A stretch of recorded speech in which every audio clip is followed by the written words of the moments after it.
College میں 3rd year میں داخل ہوئی. اچھی پوش فیملی کی بیٹی تھی. زمینیں جائیدادیں، اچھے زمیندار تھے. اب شہر میں ڈگری کالج میں ایڈمیشن ہو گیا. ہنستی کھیلتی چنچل دوشیزہ تھی. اس نے اکثر جب کالج کے گراؤنڈ میں چلنا پھرنا، ٹہلنا، اٹھلاتے پھرنا تو دوستوں نے اس کی طرف دیکھنا. سنگ مرمر جیسا خوبصورت جسم، سفید رنگ، موٹی آنکھیں، ڈورے تھے آنکھوں میں، اور اتنے لمبے لمبے بال تھے کہ کمر کو ڈھانپے ہوئے. ایسے ہی ایک دن صحن میں ٹہل رہی تھی اور باہر سڑک پہ جو ہے نا وہ آرمی کی گاڑی تھی، اور اس میں کرنل شکیل تھے جو کافی بڑی عمر کے تھے. وہ گزری. آئزہ نے چلتے چلتے ایسے ہی ایک نظر یوں کی تو اس کی نظر جو ہے وہ کرنل شکیل پر پڑ گئی، اور اس کے ہاتھ میں ایک گلاب کا پھول تھا. اس نے نادانستہ طور پہ یوں اوپر کو کیا. کرنل صاحب جو ہیں وہ مسکرا پڑے اور گاڑی اتنی دیر میں گزر گئی. یہ بالکل سچا واقعہ، اس میں 0% بھی مطلب اپنی طرف سے بات بنائی نہیں ہے، صرف نام میں نے چینج کیا. اب گاڑی کا گزر جانا اور آئزہ کا نیچے منہ کرنا اور کسی سوچ میں گم ہو جانا وہ معنی خیز تھا. سارا دن اس کی دوست جو تھی نا رخسانہ اس سے پوچھتی رہی کہ کیا بات ہے، بات کیوں نہیں کر رہی ہو. بہرحال وہ گھر چلی گئی. گھر جا کے ملازمہ نے کھانا شانا دیا اور آئزہ نے اپنی ڈائری پکڑی اور اس پہ وہ کوئی سکیچ بنانے لگ. اس نے وہ سکیچ بنایا، ڈرائنگ اچھی تھی، اور وہ کالج کے بیگ میں رکھ کے تو ڈائری کو لے آئی. دوست رخسانہ کو کوئی کام پڑا تو اس نے جب بیگ میں سے ڈائری نکالی تو اس نے کہا آئزہ یہ تو آرمی والے انکل کا سکیچ ہے. تو آئزہ مسکرا دی، کہتی اچھا دیکھنے میں نا پتہ نہیں کیوں کھنچ سی پڑ رہی تھی، اچھے لگ رہے تھے.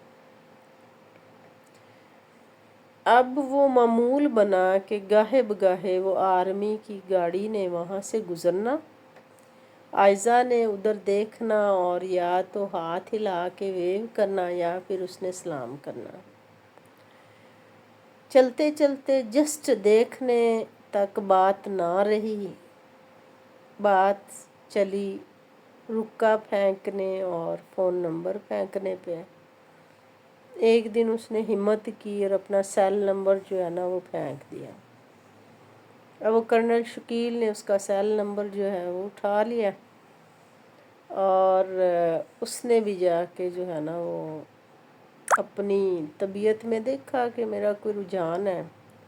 انہوں نے کال کی تو وہ آئزہ نے اسے کہا کہ مجھے نہیں پتہ لیکن آپ کی گاڑی جب گزرتی ہے تو مجھے اچھا لگتا ہے اور آپ مجھے اچھے لگتے ہیں اور میں آپ میں مطلب انٹرسٹ لینے لگ گئی. کرنل شکیل کے پہلے بچے بھی تھے جو جوان تھے، بیوی تھی، اچھا گھر تھا، خوبصورت فیملی تھی. انہوں نے اپنی مسز کو ساری بات بتائی اور انہوں نے کہا کہ میری عمر زیادہ نہیں ہے میرے پاس، لیکن پتہ نہیں کیوں میں نا آئزہ سے شادی کرنا چاہتا ہوں. خود کرنل شکیل کی بیوی جو ہے ریحانہ وہ رشتہ لے کر آئزہ کے گھر آئی. پہلے تو اس کے بھائی جو ہیں وہ وٹو فیملی تھی، انہوں نے بہت مطلب احتجاج کیا اور ناراض ہوئے. آرمی کی وجہ سے خاموش بھی ہوئے، کوئی اور ہوتا تو پتہ نہیں وہ کیا وہاں پہ قتل ہی کر دیتے. اب کرنل صاحب نے کہا ٹھیک ہے آپ سوچ لیں اور پھر مجھے جواب دیں۔ وہ فیملی بھی اچھی ذمہ دار فیملی تھی، تو پولیٹیکل لوگ تھے، انہوں نے کوشش کی کہ اپنی بچی کو مطلب نہ سمجھائیں بجھائیں کہ وہ بوڑھا آدمی ہے، اس کی پہلے سے اولاد ہے، بیوی ہے، آپ کیوں ایسے کر رہے ہو، آپ ینگ ہو، پورے خاندان میں ہماری بھی کوئی عزت رہ جائے گی، پورے شہر میں لوگ کہیں گے یہ کیا ہوا ہے۔ تو بیٹی نے کسی کی ایک نہ سنی اور اس نے خود کو کمرے میں بند کر لیا، اس نے کھانا پینا چھوڑ دیا، کسی کو بلانا چھوڑ دیا۔ اخیر جب گھر والوں نے دیکھا کہ بات کسی طرح سے بھی نہیں بنتی تو انہوں نے عائزہ کے سامنے ہتھیار ڈال۔ اب کرنل صاحب کی بیوی دوبارہ آئی، اس نے کہا کہ میرا خاوند جو ہے نا یہ ہارٹ پیشنٹ ہے، اور اس کی چونکہ خواہش ہے نا، اسے یہ پسند ہے، تو میں اپنی خوشی سے اسے بیاہ کے لے میں اپنی خوشی سے اس کی شادی کر کے لے کے جانا چاہتی ہوں، میں بہنوں کی طرح اس کا خیال کروں گی۔ شادی ہو گئی، کرنل صاحب نے عائزہ کو اوپر والی بلڈنگ میں رکھا، بڑی بیگم اور بچے نیچے تھے۔ خوش تھی وہ، رخسانہ کو بتاتی تھی کہ مجھ سے بڑا پیار کرتے ہیں، مجھے ان کی ذات سے کوئی تکلیف نہیں ہے۔ ایک دن رخسانہ کو کہتی ہے کہ رخسانہ کرنل صاحب مجھے کہتے ہیں کہ مجھے بس ایک چیز کا غم ہے کہ میں چاہتا ہوں کہ میرے میں سے کوئی اولاد ہو، میں دنیا سے جاؤں تو تمہارے پاس میری کوئی نشانی ہو۔ تو اللہ نے مجھے نا مطلب اولاد نہیں دی، شادی کو 1.5 سال ہو گیا تھا، اللہ تعالیٰ نے وہ بھی فضل کر دیا، عائزہ امید سے ہو گئی۔ تقریباً 6 ماہ گزر گئے تھے تو عائزہ کے ہسبینڈ کو نا وہ کرنل صاحب کو ہارٹ اٹیک ہوا اور ان کی ڈیتھ ہو گئی۔ اب وہ جوان بچی جس کے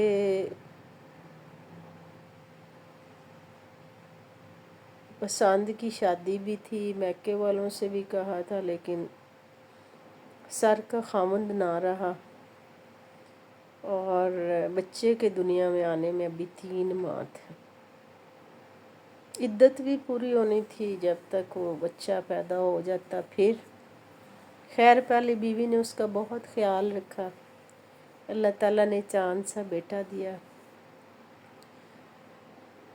بیٹے کو دیکھ کے ماتھے پہ پیار کرتی تھی اور ساری رخسار جو ہے نا وہ آنسوؤں سے بھر جاتی تھی۔ کہتی تھی کرنل صاحب کی کتنی خواہش تھی، کہتی تھی کہ کرنل صاحب کہتے تھے عائزہ میری خواہش ہے کہ تمہارے وطن سے بھی میری اولاد ہو۔ دیکھو اللہ نے اولاد بھی دے دی لیکن ان کا ساتھ نہیں رہا۔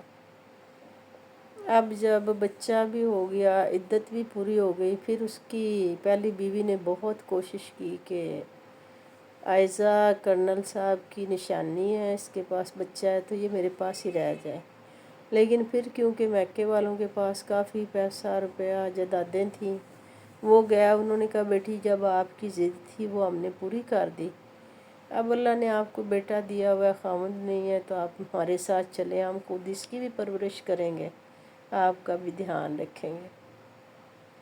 عائزہ بھری جوانی میں اس کرنل کی ایک نشانی لے کر اپنے بھائیوں اور ماں باپ کے ساتھ اپنے گھر آ گئی، اور اس نے وفا کی مثال قائم کی کہ وہ بچے کو پڑھا لکھا کر بڑا افسر بنایا، اس کے بعد اس نے کوئی شادی نہیں کی۔ اللہ تعالیٰ کی طرف سے اگر جوڑے آسمانوں پہ بنتے ہیں، اس پہ یقین ہے، تو ہمیں تو یہ سوچنا نہیں چاہیے کہ اس نے برا کیا یا اچھا کیا۔ بہرحال یہ کہ وہ استقامت کا پہاڑ بنی رہی، شادی بھی ہوئی، اولاد بھی دے دی اللہ نے، چلے گئے کرنل صاحب، تو ہو سکتا ہے کوئی اپنا ریلیٹیو بھی ہوتا، کوئی رشتہ دار ینگ بھی ہوتا، اس کی بھی کسی حادثے میں کسی بیماری میں موت ہو سکتی تھی، لیکن عائزہ کو اللہ تعالیٰ نے جو ہے نا وہ ہر نعمت دی جو اس نے مانگی۔ شاید ان دونوں میاں بیوی نے مل کے نا، انہیں پتہ تھا کہ ہارٹ اٹیک ہے، پہلے بھی ہوا ہے 2 دفعہ، انہوں نے کرنل صاحب کی لمبی عمر مانگی نہیں، یا ان کی لکھی ہوئی اتنی تھی۔ تو یہ عائزہ کی بالکل سچی کہانی تھی کہ بعض اوقات ہم گلیوں کی گلیاں چھان مارتے ہیں، ایک شہر سے دوسرے شہر جاتے ہیں،